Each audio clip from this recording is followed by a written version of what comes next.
Whoa. No audio here. Yeah, you was No on mute. audio. Okay, so I'm going to tell Scott to cut all of that. And we're going to start here. The NBA Gambling Podcast on the Sports Gambling Podcast Network is brought to you by Shady Rays. Shady Rays is having their best deal of the year. Go to shadyrays.com, use promo code SGPN for 50% off 2+ pairs of polarized sunglasses. Yes, sir. Second time doesn't matter. No, me, know the voice, no the guy. It's me, really real, villain real, Terrell from Jing here at your service. And you can hear me this time.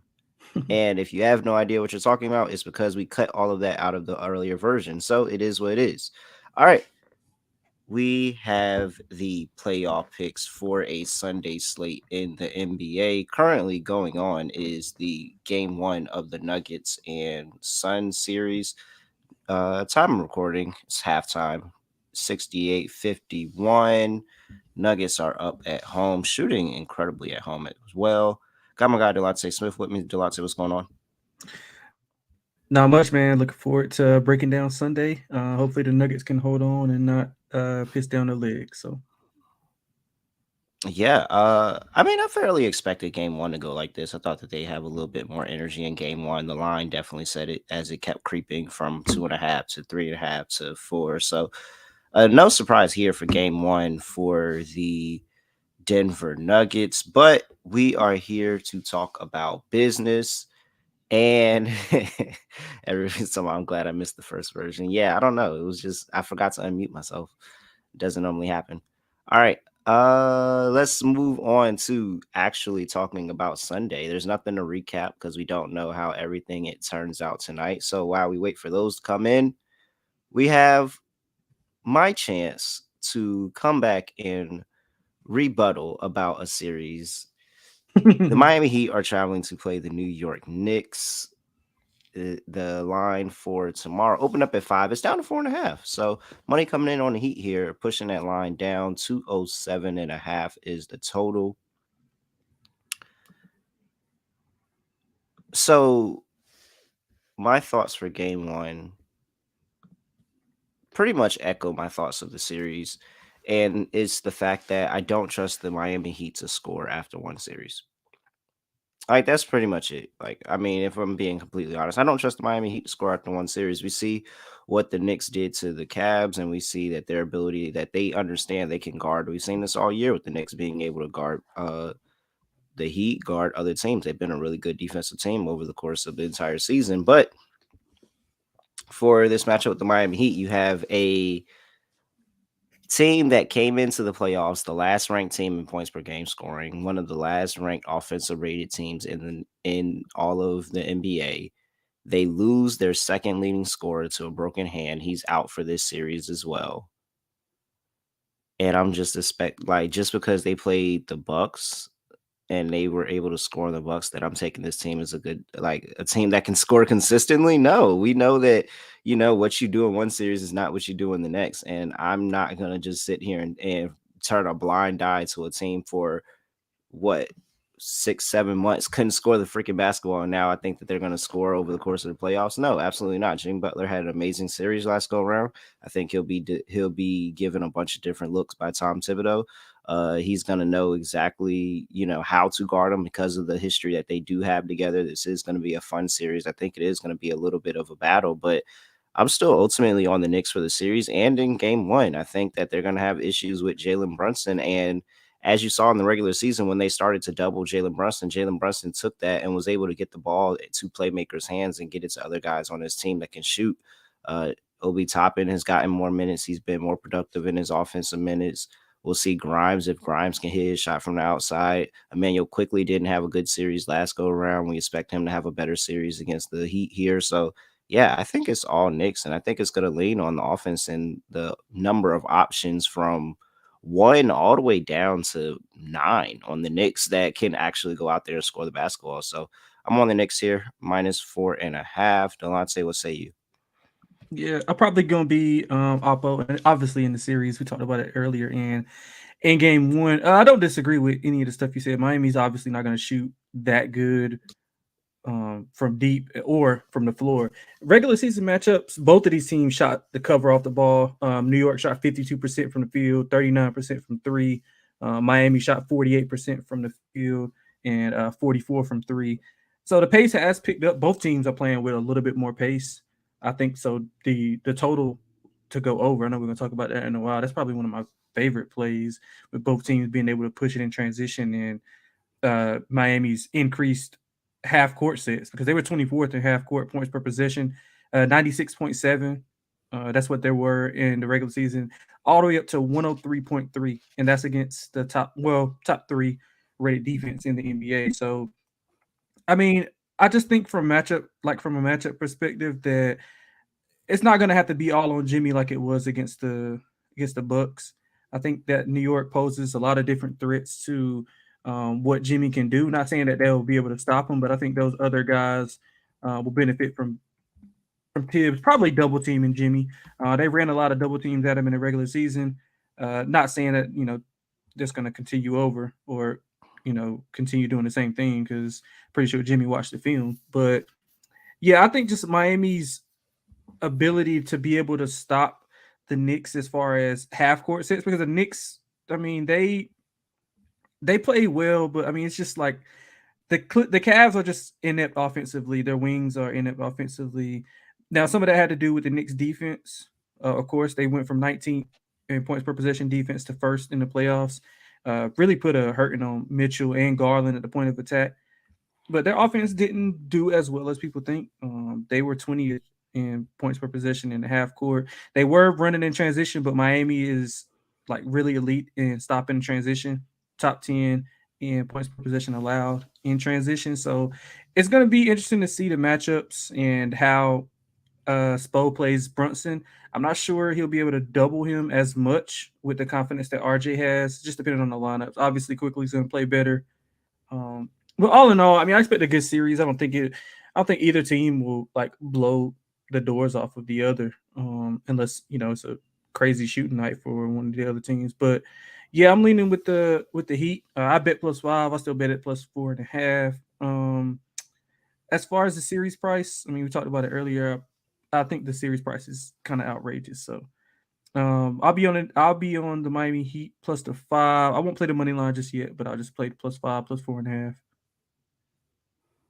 All right. Yeah, no, I couldn't disagree more. I mean, we talk about, how bad that the Cavs were offensively. The Heat were still worse. Like the Heat were still a worse team because there was no other team that was worse than them over the course of the season. So Yeah, I Miami just just has better wing depth than what the Knicks than what the Cavs have. That's the main issue. And as far as like and yet lineup they wise, still couldn't score the basketball anymore. Like I cannot sit here and say that I'm going to believe Miami is any different than any other 8 seed that we've seen come through just because they beat the Bucks, a team that they know they have history with. Like we nobody's like them beating the Bucks. I don't think anybody was ever sitting there like, "Oh my god, I'm genuinely shocked." This isn't like the Believe Warriors winning as an 8 seed. Like, no, this is actually like there's everybody's like, oh, okay, like I kind of, they nobody said they saw this coming, or nobody's sitting there throwing the praises that, oh, I had the heat, I had the heat, I had the heat. But like nobody's scared of the Miami Heat. Like nobody's scared of the Miami Heat. They're not a team that you're terrified of. And I just think that this Knicks team is better equipped just because of the depth that they have and the lack of expectations that is upon that team right now. And it's just like, hey, we made it to the second round. Like at the end of the day, this is probably, a win for our organization, our fans, the fact that we even made it to the second round. Now let's house money. We're playing with house money. So oh man, I they think the Knicks favored come though. out come out really, really quickly. I like the Knicks first half too. I think that they feed into the energy of Madison Square Garden and catch the Miami Heat in a little bit of a letdown spot, absolutely demolishing and just handling a Bucks team that just couldn't adjust to them. Yeah, they got to cut down on the turnovers too. They turned the ball over a lot in the regular season. The Knicks did. Um, I mean, it's just that from matchup wise, like the Cavs were playing with like three non-scorers. It's going to be some type of scoring from all five guys on the Heat. Now, whether they can produce or not is yet to be seen still in this matchup. But I think it's better equipped. matchup wise for the Heat. So that's what I'm really banking on. It's just from a matchup perspective, they match up better with the Knicks and the Cavs did. But Total set we'll at see. 207 and a half. What do you like there? Yeah, I loved it over, and I think it's this season. All of them were pretty much similar scoring. 2 games went under, 2 games went over, but they flew over. The 2 games that went over, flew over. The 2 games that went under could have went either way. I mentioned the transition numbers for both teams. 28th in transition in the regular season was Miami, the third, scoring 2 times as more, running a lot more. The Knicks also running in transition. They are let me see what I got. They were 16th in transition points per possession. Now they're fourth. They're running almost 5% more in their recent possessions. Um, so I think it'll get up and down. I think both teams will be able to make shots. Miami, both teams don't have a lot of rim protection. I mean, Mitchell Robinson is there, mostly rebounding. Bam is the only, I guess, quote unquote center that they have. So it's going to be a freeway to the basket if they can get him in some pick and roll situations. But yeah, I like the over. I think both teams come out. They might not hit 45% of their shots, but I do think that they have success offensively on both sides. Yeah, I lean over as well. Uh, I'm kind of scared of a hangover from the Miami Heat and just how well the Knicks are defensively, and I know that they've been able to play them, but Knicks team total is at 105 and a half. They went over that in 3 of the 4 matchups this season, and the one being that last one in the regular season where it was a lot more slower paced of a game. Julius Randle went down with injury as well. That Mm-hmm. was the game that he originally rolled that ankle. That's kind of still giving him problems to this day. Yep. So, but before that, they put up 120 in a loss, 122 in a win, 106 in a win. And I truly think that there's just too many options for this Miami Heat. Like I think that the Heat defense is just kind of getting by off reputation and reputation alone this season. And it's not getting called out for how much they can give up from the 3-point line. It's not getting called out for what they give on the outside. Bam Adebayo's had a little bit of a down year here defensively. And so, yeah, I think that this is a spot where I believe the Knicks are going to be able to score. I don't know about the Miami Heat, but their total is low, like 102 and a half. Like, but I trust the Knicks to be able to get over 106. So I'll go over team total 105 and a half for the New York Knicks minus 115.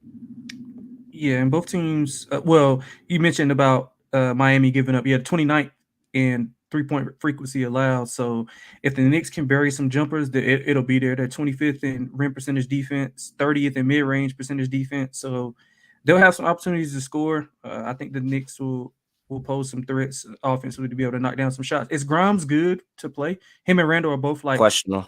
oh, They're okay. both questionable. Yeah, I kind of I think Grimes is in for a decent series if he plays, especially being able to knock down the jumper from the outside. All right. Props. Any props you like in this one? Yeah, I don't see a quickly prop. Do you see quickly any props anywhere for him? I guess they're waiting on the He, Grimes and Randall stuff. yeah, and he's coming off the bench. They normally wait a little bit closer to game time to Yeah. start putting out bench players props. Yeah, so he was horrible in game. It was horrible in round one, 25% from deep, 37% from the field. He had 2 games where he did not even record a made field goal. In 2 of the 3 matchups in March, he was able to, pour in over 20. So he's had some success against the Heat. In Miami, I mentioned Miami allows 29th most 3-point attempts frequency wise and 30th in mid range defense. So off the pick and roll, off the pin down, he should be able to have success there. So I like him over. I can't give out a number, obviously, but it should be around 12 and a half to 13 and a half, anywhere between that range, depending on if Randall and Grimes both play. But I've seen 12 and a half, 13 and a half as far as his being consistently lined at that number. Um, I like, let's see, what else do I like? I like RJ under 18 and a half points. I like the Heat's defenders being able to make it tough for him. Vincent is probably going to be the primary defender. He had a lot of success against RJ in the regular season, held him to 6 of 17 from the field when he was guarding him. Um, I mentioned the Cavs' lack of wings, so that was, credit to RJ for making him pay for it. But the Heat have better wings as far as defensive wise. Caleb Martin coming off the bench gave Vincent Struce to a certain extent. So I think the Heat make him work a little bit harder. So I'm on him under 18.5 points. And that's for the Knicks. For the Heat, I like Kevin Love over 1.5 threes, over and for the last 5 games in round one. He only played 11 minutes in the game that he didn't go over on. He shot 43% from deep. Should see consistent minutes in the series because he doesn't have as much of a mismatch. So the volume would be there. He shot over 6 a game in the last 5, which is obviously the round one series. And I like Bam over 29.5 PRA. Better matchup for him with New York's front line not being as good as defensively as Milwaukee's. He gained some confidence in the total, or in the latter part of that series, averaging 31 PRA in round one, despite some foul trouble in game 3 and 5. So, in order for Miami to have success and to win, he's got to play really, really well. So, I think that starts in game one. All right. I have a couple of things circled here. Jim Butler under 30.5 points. I just don't think that he's won motivation wise in that series. I feel like that was a very emotional series for him, especially after just think about like the history of the Miami Heat and the Milwaukee Bucks. They beat them in the bubble. Everybody says it's a fluke, it's a fluke, it's a fluke. Come back next year, get swept by them in the first round, and then now you have the opportunity to kind of, prove that you weren't just a bubble team and go at them in a series, and they did, and the Bucks never adjusted. So I think that he's going to get a lot of different defensive looks. He's going to get Josh Hart. He's going to get Grimes on him. He's going to get double team at different points. Like there's going to be a whole lot of opportunities to defend Jimmy Butler. So under 30.5, I don't think he comes out with the same mentality here. And the Knicks rattle him a little bit. They've had some games against him. So Jalen Brunson over 5.5 assists, -115. And it's just more of the fact of you got to get the ball out of his hands. And I think that's what they're going to attempt to do, especially with Julius Randle walking around on a peg leg. They're definitely going to find different ways to make somebody else beat them and not Jalen Brunson. I think Jalen Brunson probably gets off to an early start, and then he's going to look to be more of a distributor and facilitator for the rest of the game. So over 5.5 assists. I really like that play there. And let's go to he might make me eat shit. Let's go with Mitchell Robinson over 9.5 rebounds.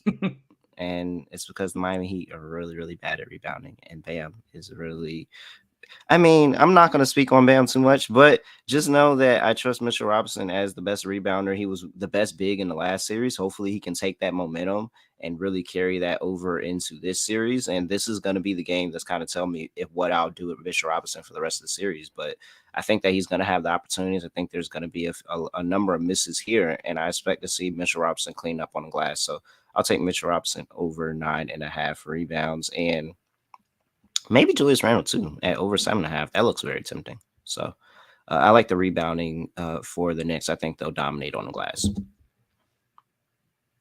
Anything else you got? Nah, that's it. That's all I have. All right, let's move on to the greatest 2 words of all in sports. Game 7. The Golden State Warriors go back to Sacramento to play the Sacramento Kings. The Warriors open up as a -1 favorite. The Kings are now favored by -1.5. 229.5 is the total. Injury report is not pulled up yet, so let me get that.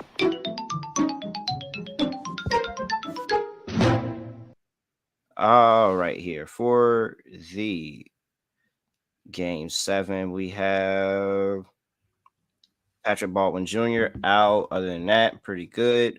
Clean for the Sacramento Kings. De'Aaron Fox is still dealing with that finger, but he's playing through it and playing pretty well, actually. So, all right. You have a home favorite of -1.5 Sacramento in Game 7. Yeah, I love Sacramento in the game. I love the Mon series. I think they are the better team overall. I think they're very equipped to handle a Game 7, especially with it being in their building with some of the better fans in the building. I mean, in the NBA, one of the best atmospheres. Now, of course, Golden State is not going to be rattled by any means, but I'm going to be looking for who comes out like fast, because if the King come out and they're rolling and they got those guys going downhill, and Golden State's kind of in no man's land like they were on their own home court, then I think the Kings might blow the doors off them. Mike Brown was stressing that he wanted to play fast. He keeps talking about playing fast and playing faster. I think the Golden State Warriors are wearing down with some of those guys not being able to keep up, specifically the bench unit. And he found something with the small lineup with Trey Lyles at the 5. I think that negates some of the things that being able to put Poole on the floor. Looney's going to kill him on the glass regardless, so it really doesn't matter. Trey Lyles chipped in; he had 9 boards uh, in that game 6. So, and Keegan Murray had a good game also. I think him getting going, him and Herter got going at the right time. I think they'll like to see the ball go in at home. Both of them play better at home. So, man, I think it's a home run spot for the Kings. I think they get it done and win in convincing fashion.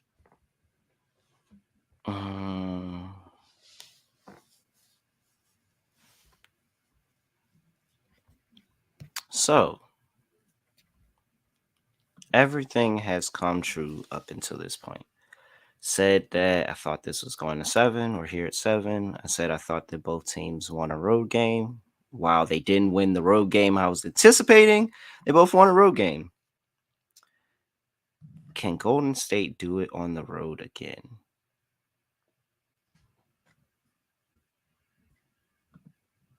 I think it's possible.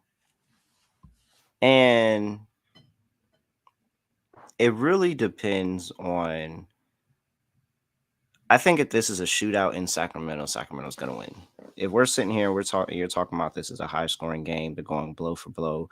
I think at the end of the day, De'Aaron Fox, and it looks like something kind of clicked there in Game 5, where he realized that he can play on that finger, and he was starting to become more effective on that finger, especially towards the later part of the game, later part of the day.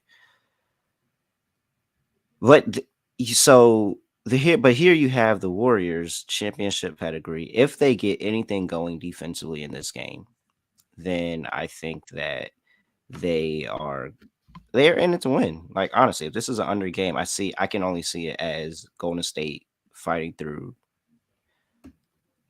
I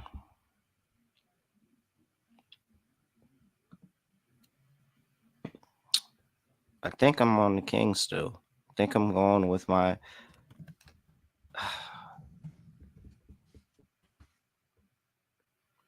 Do I trust Golden State on the road in Game 7? I trust them in a Game 7 on the road in a Game 7.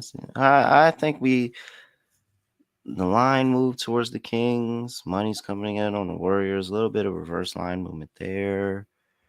I understand why everybody would say Warriors, but I agree. I just think that the Kings overall are just a better team right now. And just how they're playing together and what they're getting out of everybody outside of Kevin Huerter.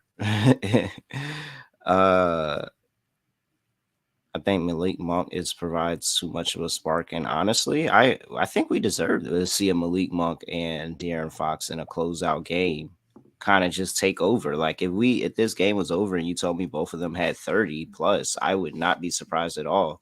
I think that this is absolutely the moment that both of them live for. So yeah, let's just do it. I'll go with Sacramento. Give me Sacramento -1.5. But I think this is going to be a good game. I don't think that this is going to disappoint. This is the Game 7 that we need for the first round. All right. Total's at 229.5. I lean over because I think Sacramento's going to win. And I just think that if they win, it's going to be a shootout. It's going to be one of those 127 to 125 type games. But what do you have here for the total?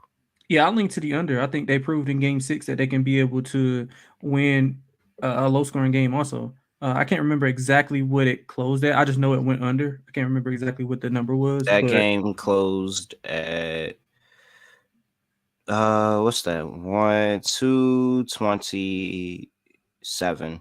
Well, and what did it end at? Like that's 227? No, it's not 227. That's 217. I lied. So that's what the total was in Game 6. Like Yeah, that's what it 118, Yes, 199, so yeah. So 217. I think they proved, and they did that on the Warriors floor, where the Warriors have been, electric. So the defense of Mike Brown, he did some things, switched some things up with that small ball lineup, and I think that really worked. Offensively, I think the Kings, they might be a little bit tight at first, just a little bit, and that might get them going later on, because De'Aaron Fox he didn't have a good half in Game 6. I think he'll come out a little bit stronger, but some of those guys, Sabonis obviously has to play better, and I think that they'll be more defensive minded in this game. I think the Warriors also will bring some defensive intensity. If you think about it, I mean, the Warriors, they are the champs and battle tested, but they haven't been in a lot of Game 7s. I think in the current era, they only had 4 Game 7s, if I'm not mistaken. So I know the Kings are young, but I think they'll be locked in defensively and be able to get just enough on the offensive end to get the Warriors out of here. So I like the under. All right. And what props are you looking at in this one? I'm looking at two. I mentioned the small lineup. That's what ultimately won them the game. I think Mike Brown continues that, and he'll rely on Lyle's shot making to overcome his rebounding deficiencies. Even though he had 9 in that Game 6, but he'll get more minutes, and when he gets more minutes, he's been productive. And in this Game 7, I think he'll be pretty much the X factor. So I like him over his points. I'm assuming it'll be like around 10 and a half, 10 and a half, 11 ish. I know it's gonna be like really you're gonna have to sweat it, and you're not gonna like it. But I like Steph under 32 and a half. He's been under in 5 of the 6 games this series. So I know it's always dangerous playing a Steph under, but I think it's like slightly too high. He averages 28 for his career in Game 7s, and he hasn't cracked 30 in the most recent 2 Game 7s that he played in. The small ball lineup, it did give him some different looks, and he wasn't able to create those mismatches that he would be if he was playing against Sabonis on the pick and roll, or even Alex Lynn to a certain extent. So I think it's slightly inflated, so I'm going to go under 32 and a half for Steph. All right. Uh, Draymond Green. Points, rebound, and assists at 22 and a half. In Draymond's career in Game 7, he has gone over that number in every single Game 7 he's played in. He has gone over 22 and a half in points, rebound, and assists since 2014. 24 points, 7 rebounds, 3 assists, 11 points, 9 rebounds, 4 assists, 32 points, 15 rebounds, 9 assists in the Game 7 against the Cavs, and 10 points, 13 rebounds, and 5 assists. He fills up a stat sheet. He understands the pivotalness and what is needed from him in a Game 7, and for him to be very well balanced and to be able to distribute as a floor general, to be able to rebound off the glass, to be able to score if needed. And he's looked to score a lot more with playing at that second unit. It how Steve Kerr has the rotation right now, and him coming off of the bench and kind of keeping that second unit going. He's been a little bit more of a scorer as well. So I like Draymond Green, points, rebound, and assists. I like his individual rebound prop as well. I think that he's going to get over is it still at 6.5? Yes, I think he starts the Game 7 too. I don't think he comes off the bench. I think he's going to start. That's just me. Either way, I just think that no. I'm just I'm just saying in general. Yeah, in general. So give me Draymond's over 6.5 rebounds as well. I like that play. Going over to the Kings, I told you the guys that I'm trusting, and I think that they're going to be able to come up big in this spot. Malik Monk over 17.5, De'Aaron Fox over 28.5. I probably won't bet De'Aaron Fox actually that prop. I'll probably just wait until and see how he starts the game. If he starts the game slow and I get a lower number on De'Aaron Fox, I'll probably play him live and get him in the second half and take his second half over on the points total. But I'm definitely playing Malik Monk over 17.5. I think Malik Monk is probably somebody that I'm looking to ladder for tomorrow and just say that he has a really, really good game for them coming off the bench, and he can be that X factor for them to really help keep them in this game. Because you're going to get everything from the Warriors. Andrew Wiggins is going to have something to say. Jordan Poole's going to have something to say. Klay Thompson, who's had a great series, he's going to have something to say. Steph, even though you don't think he's going to get through his 32 and a half, he's still going to have something. Like, there's going to be a lot of offense coming at them, and I think they're going to have to find ways to counterpunch, and that's going to rest on Malik Monk. And I also think it's going to be Keegan Murray, who stepped up in the past couple of games in this series. I'll take Keegan Murray's over 2.5 threes, with Kevin Huerter just being obsolete in the series and unusable, like very much unusable. He finally somewhat broke through daylight, and that was for 12 points last game, but he hasn't been usable at all this series. And I wouldn't be surprised if his minutes go down for more Davion Mitchell minutes, just to limit some of that scoring of the Golden State Warriors. So I like Keegan Murray to help out over 2.5 threes as well. All right. Let's see here. That's it for the 2-game breakdown. Let me talk to you about Shady Rays and our look. You gotta get your hand on a pair of Shady Rays. You can get 2+ pairs of polarized sunglasses for 50% off with promo code SGPN. They got you handled from the slopes to the sun. Don't have to worry about it. And they have an amazing return policy where, look, if you lose or break your pair on day one, they'll send you a new pair, no questions asked. Like, not even, no questions asked. They're gonna take care of you. And they have a good return policy. If you do not like them, you can exchange them for a new pair or get your money back for free within 30 days. No risk when you shop with Shady Rays. ShadyRays.com. Use promo code SGPN for 50% off 2+ pairs of polarized sunglasses. All right. Let's talk about the series preview. As I told you, we would be doing every day for the second round. We'll be handicapping the next round series the day before that series kicks off. So on Monday, you will see the Boston Celtics start their series with the Philadelphia 76ers. Celtics are currently a minus 460 favorite, 76ers plus 360. And the big news here is that it was reported earlier today that Joel Embiid has an MCL sprain, it looks like. MCL sprain, and he actually will not be able to. It looks like he's doubtful for game one. Still a possibility he could play, but doubtful for game one. We'll see when, if he comes back for this series, but that's a huge blow for the 76ers. So what do you think about this series with Boston with that information? Yeah, it throws a big wrench inside it. I think that I thought Boston would win the series with Embiid, but without him, I don't think they'll have to exert as much energy. Now, the 76ers, I think that they'll cover some numbers for sure, because we've seen what Boston is capable of doing against teams that lack, obviously, their second best player, I guess, if you want to, depending on what you think about Trey in Atlanta. So they tend to look over teams and play to the level of competition at times. Their clutch numbers down the stretch as a team is down bad, which caused them to lose last year. Missoula is a wild card, of course, but you have Doc Rivers on the other side. Again, I think the 76ers can cover some numbers, but I don't think they have a shot to beat Boston. In the regular season, Embiid dominated. He had a 52-point game. He had a 41-point game, if I'm not mistaken, also. And I mean, let's just be honest. We're 2023 Harden to carry a playoff team. And I mean, I'm not even sure he's the best player. I think Maxi's that guy. And Maxi didn't have a lot of success against the Celtics defense because of that perimeter defense that they have with those guys like Smart, Brogdon, White, Tatum to a lesser extent. So yeah, I mean, I think it's going to be tough for Philly to win here. I mean, Embiid, it just sucks for Embiid, man.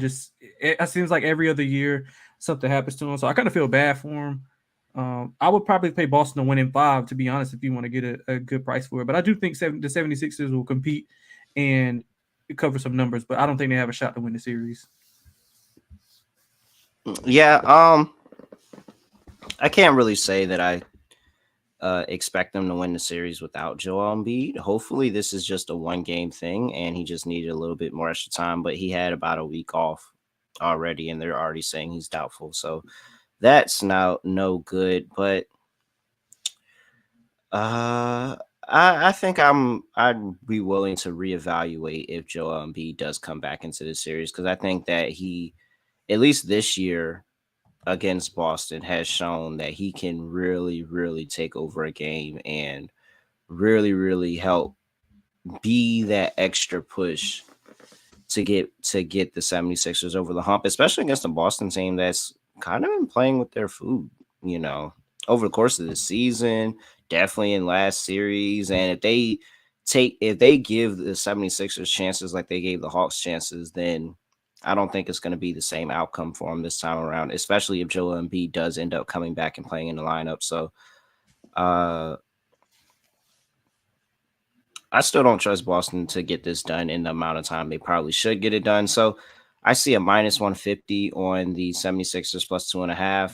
I still like that. I kind of wanted to go 1.5, but I really need to see Joel Embiid come back in this series. And that's probably something I can evaluate a little bit later. And so if Joel Embiid is officially ruled out, I'm fine not placing futures bets on this series and just waiting because I don't trust the Boston Celtics. Like I've already been on record saying this. I don't trust Boston Celtics. I'd rather wait, let them go ahead get a 1 game lead as they probably would have done regardless, and reevaluate when we hear if Joel Embiid's good for game 2, he's good for the rest of the series. He's going to be able to play, but that's a really, really big injury. And, it's a little bit too much to expect of 76 to overcome that with the basic MVP being out for them. So, Maxi, yeah, I think he's going to have a good series. And that's what they're really got to lead on. They have to push the pace and really make Boston run the entire series.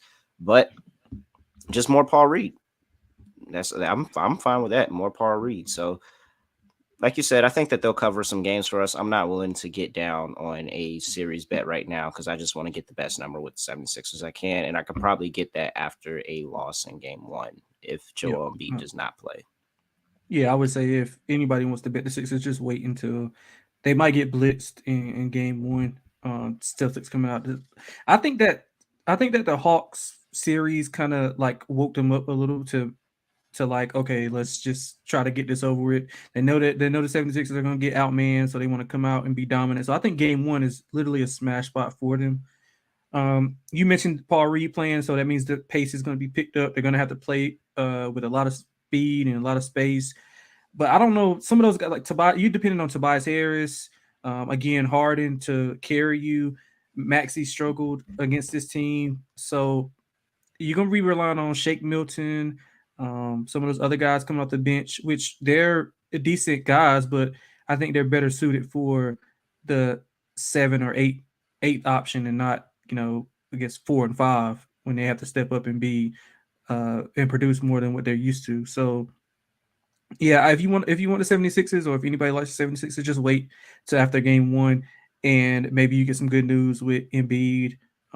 If not, then I mean I'm pretty sure you're not putting a ton on it anyway, but I just wait to reevaluate afterwards, like you said.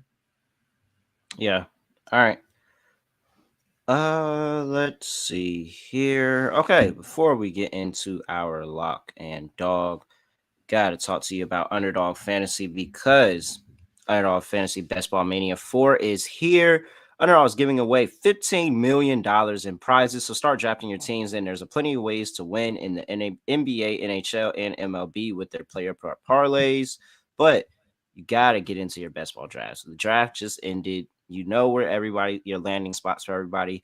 Tap into Best Ball Mania 4. Head over to underdogfantasy.com. Use promo code SGPN for 100% deposit bonus up to $100. That's underdogfantasy.com. Promo code SGPN. All right. Lock and dog time. Delonte, what do you have for us? Yeah, so I'm gonna keep it simple. I'm gonna go with Miami for the dog, and for the lock, I'm going with Sacramento. I think I we expanded on it a lot earlier. I think Sacramento's a better team. I think they'll perform better at home. They proved that they can win either style of game, no matter if it's up pace or just slow down a little. They increase their defensive intensity. That's only gonna and if they did that on the road, imagine what there's gonna be with the crowd behind them. So I like that, and the Heat on the money line to win game one. So those are my lock and dog. All right, for my lock, I think this game goes over one way or another. Give me the over 207.5 for the Knicks and the Miami Heat. Yeah, love that. Love that. For my dog, let's see here. What adjusted number can I get for Malik Monk that will make it worth it? I don't want any puppy picks. We want actual dogs. Let's see. Malik Monk, I can go for. It's decent. Can we push that? Yikes. Yeah, I trust Malik Monk's going to score in this one. So give me Malik Monk 25 plus 460. Nope. I think he's going to be a very good for them off the bench, be able to score in a game 7, be that second leading scorer for this team that helps push this team and makes them competitive in this game. Malik Monk for 25 points off the bench, that is plus 460. All right. Lance, anything else to repeat before we get up out of here? That's it, man. Good luck tomorrow. And find the best number.